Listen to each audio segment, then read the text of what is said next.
soomana keessa kurnan boodaa umraa godhuu barbaannaan gatiin isaa 270 ni dabaleegaa soomana dura 250 ture 270 kun suma tajaajila maal na tajaajila jechuun kan kee hin oolu tikeeta dhufaa fi gala kan kee maallaquma kana keessa jira hoteela kan kee guyyaa 20 achi turta paakeejii kana dura guyyaa 10 ka soomana kana immoo guyyaa 20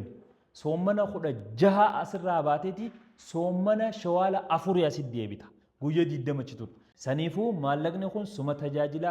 tikeenni dhufaa fi gallee kan kee asuma keessa jira hoteelli kan kee guyyaa 20 as keessa jira madiinaadhaas makkaas akkasuma fiizaan kan kee as keessa jira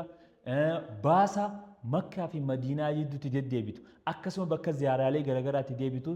asuma keessa jira jechuudha. Kana baha ati wanni takkas hin barbaachisu guyyaa deemsaa qofa dhuftee bararuu qofa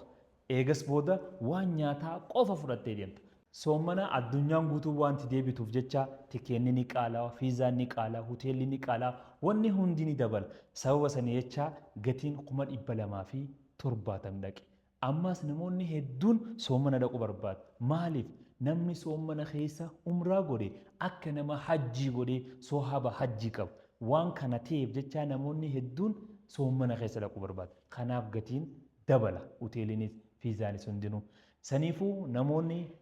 soomana kana keessa umraa godhuu barbaadan Al-Ansar Travel Agent galmee banee jira. Akkasuma gaa namoonni haadhaa fi abbaa keessan geeffachuu barbaadanis Al-Ansar Travel jaatii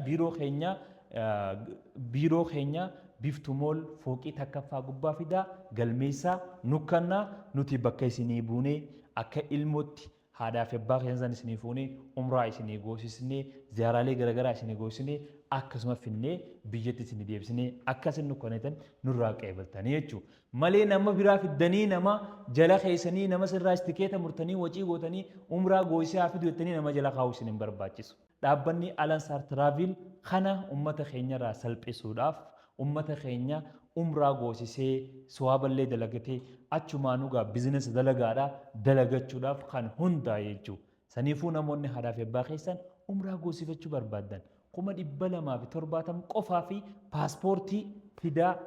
nu kanna. Nuti immoo umraa goosisnee hoteela isaanii, tikeeta isaanii, fiizaa isaanii waan hunda isaan dura fixnee umraa goosisnee biyya deebisnaa jechuudha. Akkuma paakeejiilee kana dura paakeejii 4 ol geessinee turre jechuudha. Anilleen paakeejii lamadaa tira dhaqeetii ture yoo horkitanii jiraatanii haaluma kanaan inshaallah soomana kanaas haala rabbi haa mijeessu anilleen kaniin wajji dhaqu ta'a jechuudha inshaallah. Akkasii galmeen kun